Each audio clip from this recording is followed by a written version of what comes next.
Muy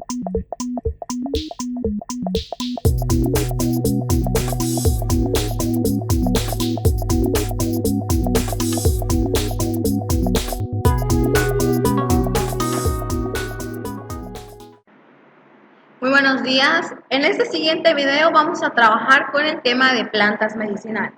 Recordemos que anteriormente vimos cuál es el concepto de herbolaria, para qué nos sirve.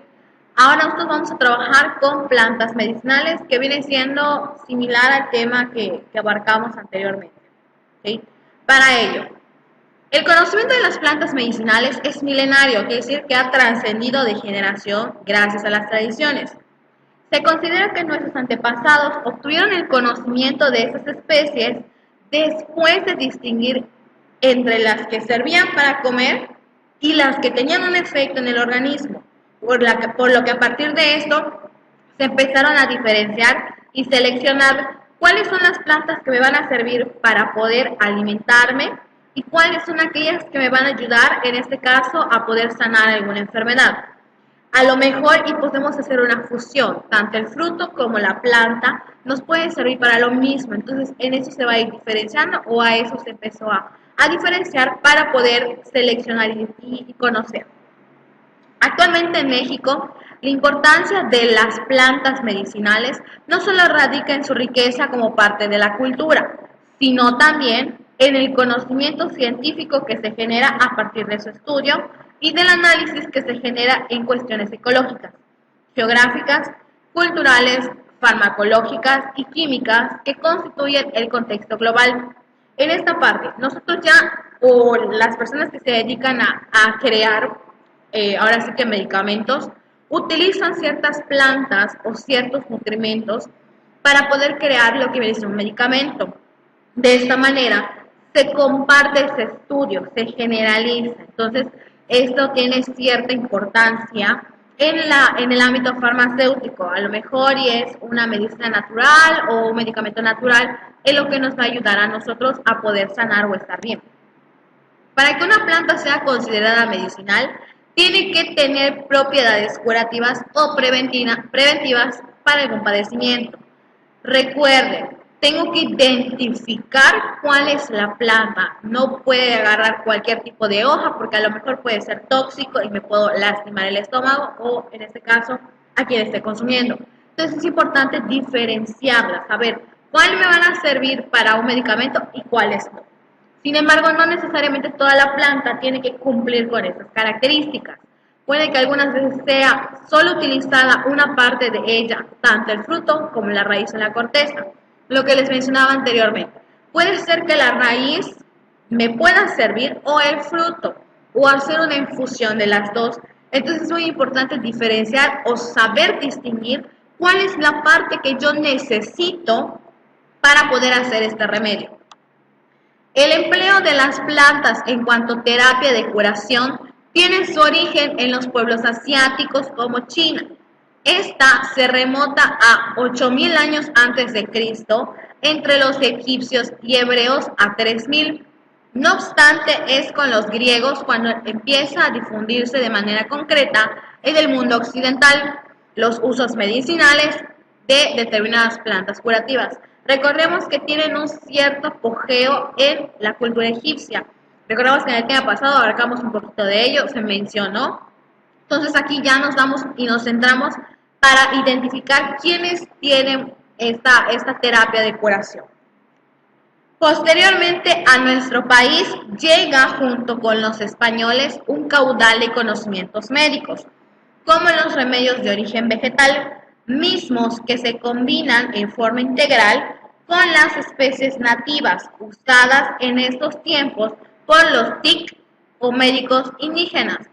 A partir de la conquista empieza a fusionarse la herbolaria mexicana con las especies y con los conocimientos traídos del viejo continente. Vamos a fijarnos que primero tenían que ellos identificar para qué servía esta planta medicinal para poder después pasar a una herbolaria.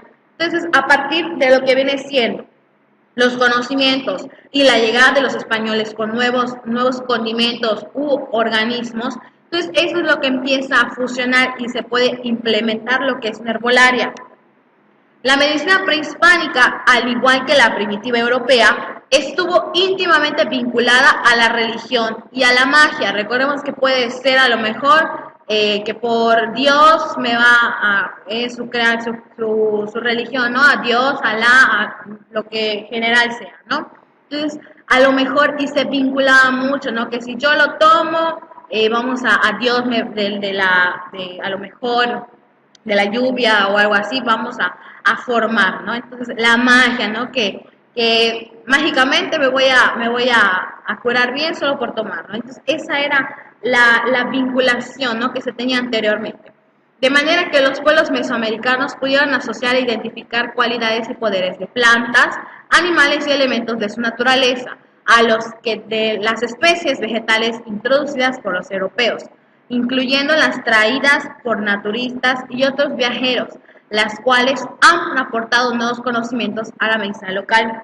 Se tuvo que entonces que unificar diferentes elementos de la naturaleza para que esto pueda producir y crear una medicina que pueda ayudar a las personas.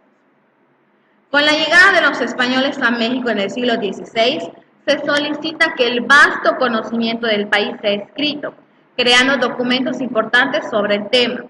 Este es el caso de Fray Bernardino de Sahagún, quien se interesó desde inicios los mitos, las costumbres y por supuesto las enfermedades y los recursos vegetales y animales que se utilizaban para atender la salud de la población. Se tenía que crear un documento para poder plasmar cuáles son aquellas que me van a servir para poder ahora sí que crear y poder generar este medicamento. Ahora sí que ver cuáles son los medicamentos que me van a ayudar a mi enfermedad y esto que sea de generación en generación. En la obra de Sahagún, denominada Historia General de las Cosas de la Nueva España, escrita en 1548, dedica el libro 11 a las hierbas medicinales, mencionando los nombres de las plantas en lengua náhuatl, enfermedad para la que se utiliza y forma de uso. Este libro investiga cada una de las plantas y se plasma. Para esta parte, ahora sí que conocer, identificar cuáles son aquellas que me van a ayudar y cuáles son aquellas que utilizamos a lo mejor la planta o el tallo. Entonces, eso es lo que denomina este libro. En la actualidad existen amplios sectores sociales interesados en las plantas medicinales. Entre ellos se cuenta desde quienes tienen un interés meramente pragmático hasta los estudiosos e investigadores de un alto nivel de especialización en los distintos ámbitos del conocimiento. En este caso ya es amplio, ya no solamente se quedan las personas que solamente lo conocían, sino que ahora ya todos nos enfocamos y tenemos este tipo de costumbre, ¿no? Al implementarlos en nuestra vida cotidiana. Aquí entonces les enlisto 4 diferentes plantas, las cuales son menos comunes. El estafiate, el capulín, el epazote de zorrillo y la hierba del pollo. Entonces son menos conocidas, pero que también tienen un uso medicinal. Su tarea para la casa, chicos, es realizar un tutorial en el que exponga la manera de preparar una medicina, en este caso, natural. Vamos a poner materiales, su procedimiento, para que sirva. Recuerden grabarlo desde su celular, enviármelo como evidencia y esta va a ser parte de su calificación. Nos vemos en la próxima.